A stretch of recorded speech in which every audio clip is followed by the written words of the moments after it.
Have you ever looked up at the night sky, a vast, dark blanket sprinkled with countless tiny diamonds of light, and felt a pull, a sense of wonder that makes you ask, what is it really like up there? For generations, this question was reserved for a select few, scientists, pilots, and explorers who dedicated their entire lives to the dream of spaceflight.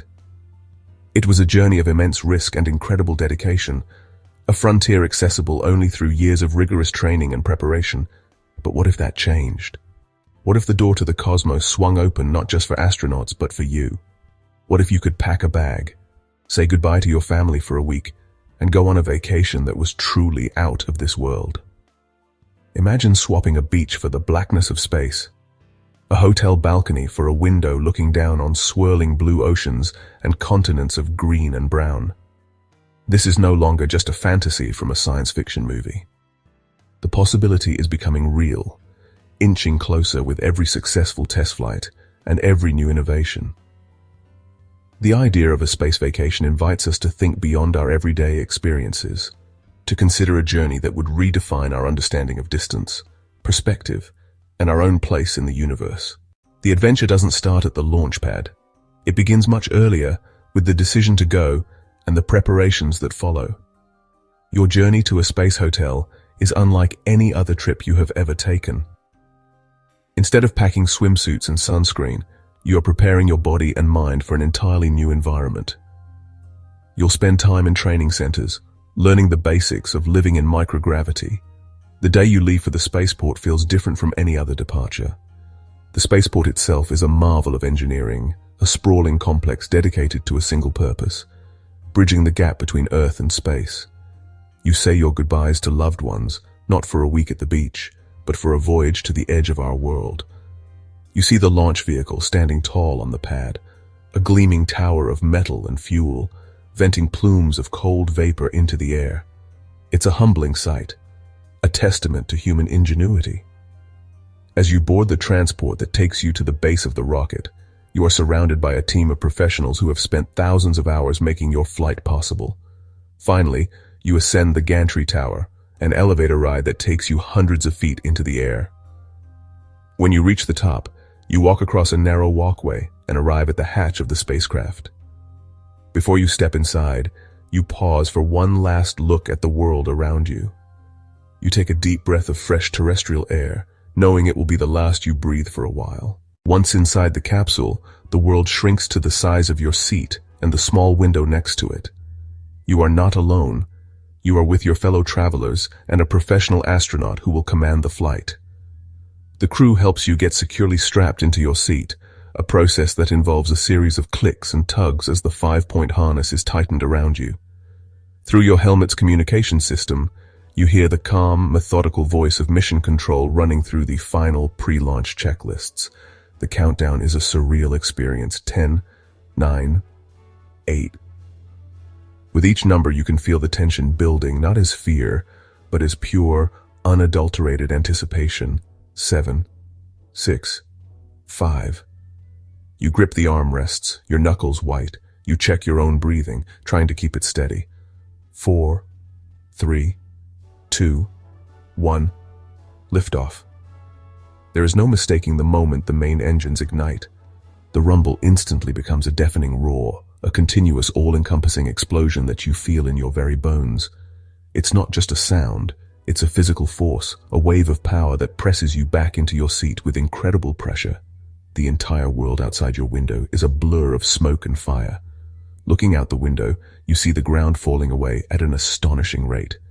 Landscapes you recognized just moments ago are already shrinking into a patchwork map. The journey to orbit happens in stages, like shedding layers of an old coat.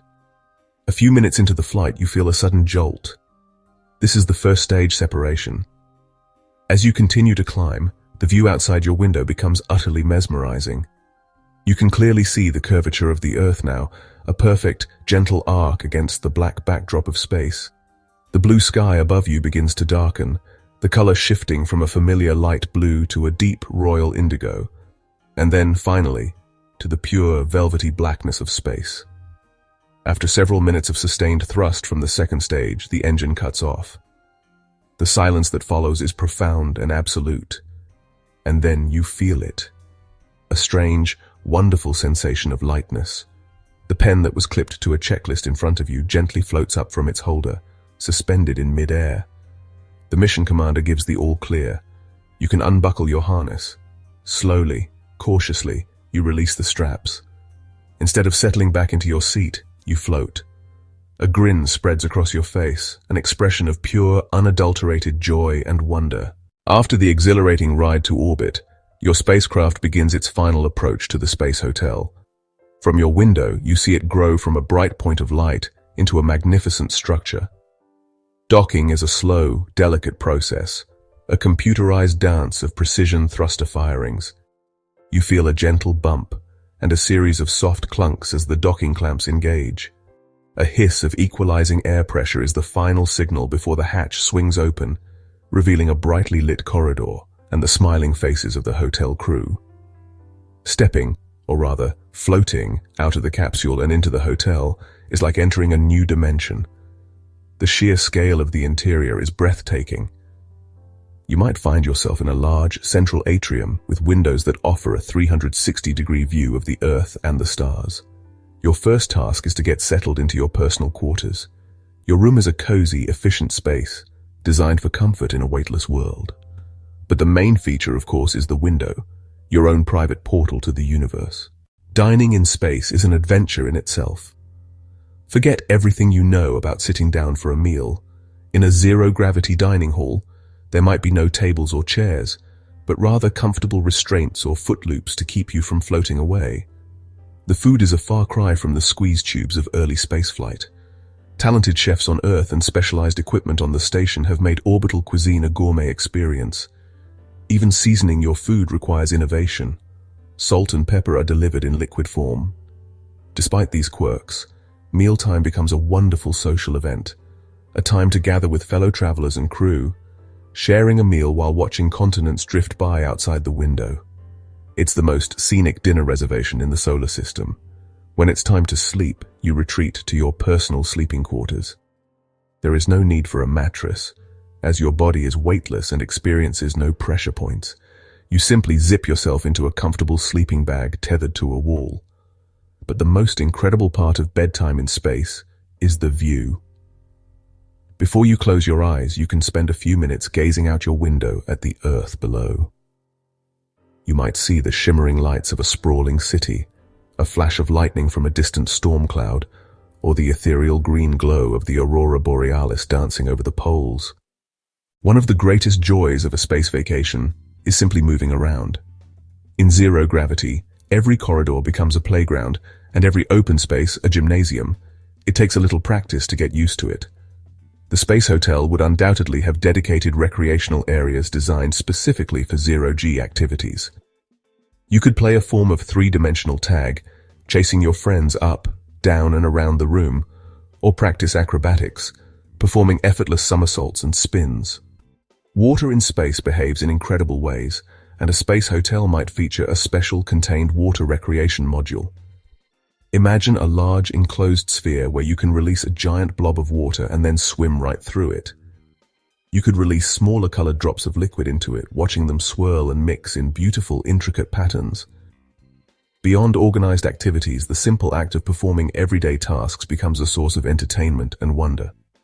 Trying to put on a shirt without getting tangled up, learning to catch a floating piece of fruit in your mouth, or watching your hair float around your head in a halo, are all small, delightful moments. The single most transformative part of any space vacation is not the floating, the food, or the fun. It is the view, specifically the view of Earth. From orbit, you can see our planet not as a collection of countries with borders, but as one single unified entity. This perspective has a profound psychological impact, an experience known as the overview effect.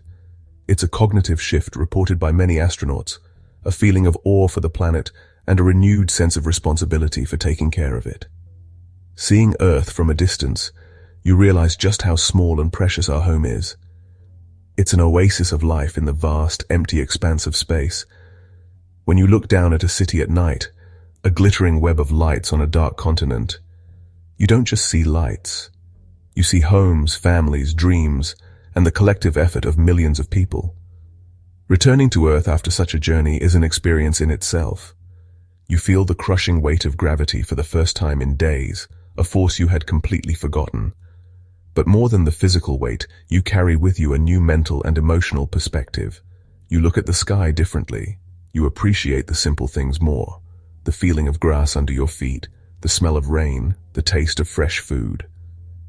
The space vacation ends, but its impact lasts a lifetime. You went to see the stars, but you ended up discovering the Earth for the very first time.